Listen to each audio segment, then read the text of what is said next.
नमस्ते छात्रों। आज हम रुचिरा पाठ्यपुस्तक के पंचम पाठ सदाचार के श्लोकों का अर्थ स्पष्टीकरण देखते। सदाचार शब्द में दो शब्द है, सत प्लस आचार, जिसका अर्थ होता है अच्छा आचरण, गुड बिहेवियर। तो इन श्लोकों के माध्यम से हमें हमारे व्यवहार में क्या चेंज करने पर वो सत आचार हो जाएगा, ये सिखाते हैं। तो इसका फर्स्ट श्लोक है, आलस्यं हि मनुष्याणां शरीरस्थो महान् रिपुः नास्त्युद्यमसमो बन्धुः कृत्वायं नावसीदति।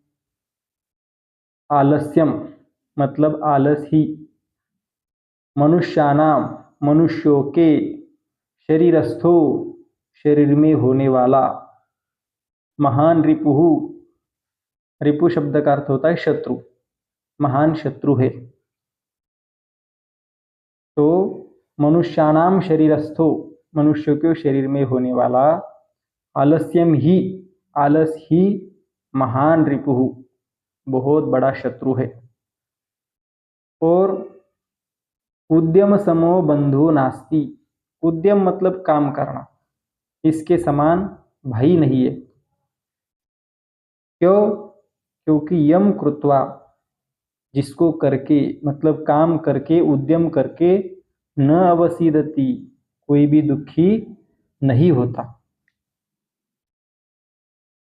उद्यम शब्द का अर्थ होता है व्यापार, काम वगैरह। तो आलस शत्रु है और उद्यम भाई है, बंधु है।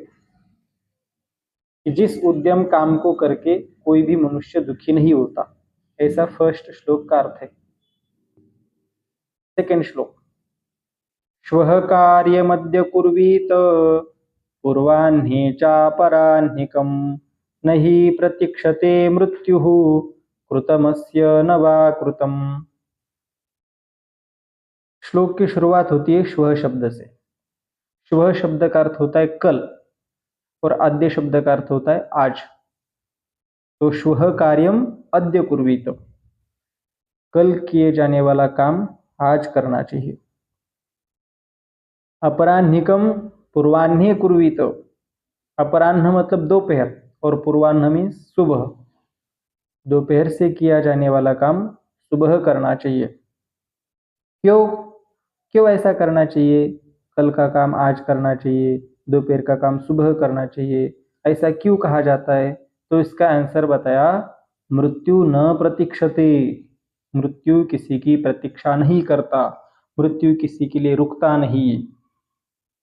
मृत्यु कभी ये नहीं देखता कि कृतम अस्य न वा कृतम, इसने ये काम किया या नहीं किया। इसलिए काम को कभी भी टालना नहीं चाहिए, काम को कभी भी आगे नहीं ढकेलना चाहिए। जिस समय जो काम तय किया है उसको उसी समय करना चाहिए। थर्ड श्लोक, सत्यम ब्रूयात् प्रियम ब्रूयात् न ब्रूयात् सत्यम प्रियम प्रियम च नानृतम ब्रूयात् एष धर्म सनातनः। ये प्रस्तुत श्लोक मनुस्मृति का है, जिसमें यह कहा गया है कि मनुष्य ने कैसा बोलना चाहिए। तो इसमें चार बातें बताई गई है। फर्स्ट है सत्यम ब्रूयात्, मनुष्य ने सत्य बोलना चाहिए, सच बोलना चाहिए। और सेकंड बात है प्रियम ब्रूयात्, मनुष्य ने प्रिय बोलना चाहिए, सत्य भी बोलना चाहिए और प्रिय भी बोलना चाहिए। थर्ड बात है सत्यम अप्रियम न ब्रूयात्, आप जो बोल रहे हो भले ही सच हो, लेकिन अगर सामने वाले को अप्रिय हो तब वो बात भी नहीं बोलनी चाहिए।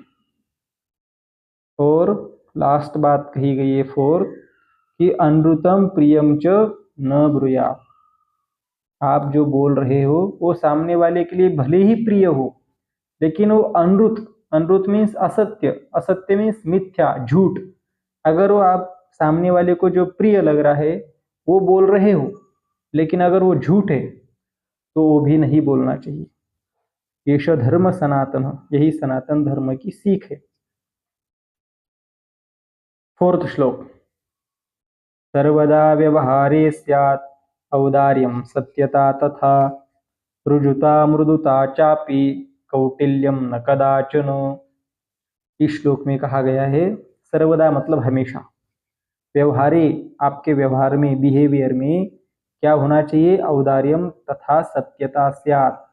औदार्य मतलब बड़प्पन और सत्यता मतलब प्रामाणिकता, स्यात् होना चाहिए। और क्या होना चाहिए, रुजुता मृदुता चापि स्यात्। रुजुता मतलब सरलता, मृदुता मीन्स कोमलता, रुजुता कोमलता और सरलता भी होनी चाहिए। और कौटिल्यम कदाचन न स्यात्, कौटिल्य मीन्स कुटिलता, दूसरों का नुकसान कैसे हो, दूसरे को दुख कैसा पहुंचे, दूसरे कैसे दुख में फंसे, इस तरह का सोचना या करना उसे कौटिल्य कहा जाता है, कुटिलता, छल कपट। तो इस तरह का छल कपट अपने व्यवहार में कभी भी नहीं होना चाहिए। तो इस श्लोक में 4 बातें अपने व्यवहार में होनी चाहिए और एक बात अपने व्यवहार में नहीं होनी चाहिए, इस तरह से बताया गया। क्या होना चाहिए, औदार्य, सत्यता, रुजुता और मृदुता, ये हमारे व्यवहार में होनी चाहिए और कुटिलता कभी भी हमारे व्यवहार में नहीं होनी चाहिए, इस तरह से बताया गया है। 5th श्लोक, श्रेष्ठम जनम गुरुम चापि मातरम पितरम तथा मनसा कर्मणा वाचा सेवेत सततम सदा। इस श्लोक में कहा गया है कि श्रेष्ठ जन मतलब हमारे से उम्र से जो बड़े हैं, ज्ञान से जो बड़े हैं, ऐसे बड़े लोगों के साथ गुरु मतलब हमारे टीचर, गुरु, च अपि मतलब और भी, मातरम माता को, पितरम पिता को, श्रेष्ठजन गुरु और माता पिता, इनकी मनसा मतलब मन से, कर्मणा मीन्स कर्म से, वाचा मीन्स वाणी से, सततम हमेशा, सदा हमेशा, सेवित सेवा करनी चाहिए। सिर्फ कर्म से सेवा नहीं बताई गई, मन से भी और वाणी से भी। अगर आप श्रेष्ठ जन, गुरु, माता पिता इनकी सेवा करते हैं लेकिन सिर्फ कर्म से कर रहे, मन से नहीं कर रहे, तो सेवा नहीं मानी जाएगी। मन से कर रहे, कर्म से कर रहे, लेकिन अगर वाणी से उनके विषय में कुछ बुरा बोलते हैं या अपमानजनक बोलते, उनकी रिस्पेक्ट नहीं करते, तभी वो सेवा नहीं मानी जाएगी। तो सेवा करनी है तो तीनों प्रकार से वो सेवा होनी चाहिए, मन से, शरीर से और वाणी से। कर्मणा शब्द का अर्थ यह शरीर से ऐसा कर सकते हैं। तो श्रेष्ठ जन, गुरु, माता पिता, इनकी मन, कर्म और वाणी से हमेशा सेवा करनी चाहिए, ऐसा इस श्लोक का अर्थ होता है। और लास्ट श्लोक है, मित्रेण कलहं कृत्वा न कदापि सुखी जनः इति ज्ञात्वा प्रयासेन तदेव परिवर्जयेत्। मित्रेण मित्र के साथ, कलहं कृत्वा, कलह शब्द का अर्थ होता है झगड़ा, भांडन, झगड़ा करके, जनः कदापि सुखी न, जनः लोग, कदापि सुखी न भवति कभी भी सुखी नहीं होते, इति ज्ञात्वा ये बात जान करके, प्रयासेन प्रयत्न पूर्वक, तदेव परिवर्जित मतलब वो छोड़ देना चाहिए, क्या, मित्र के साथ झगड़ा छोड़ देना चाहिए, टालना चाहिए। तो इसलिए इस श्लोक का संदेश ये है कि अपने प्रिय मित्र के साथ कभी भी किसी भी बात से झगड़ा नहीं करना चाहिए। क्यों, अगर वो झगड़ा करेंगे तो मित्र भी और हम भी दोनों भी दुखी होते हैं। ये बात जान करके प्रयत्न पूर्वक मित्र से झगड़ा टालना चाहिए, हमेशा मित्रता का व्यवहार बनाए रखना चाहिए। इस तरह से श्लोक, सदाचार के श्लोकों का स्पष्टीकरण हमने देखा है।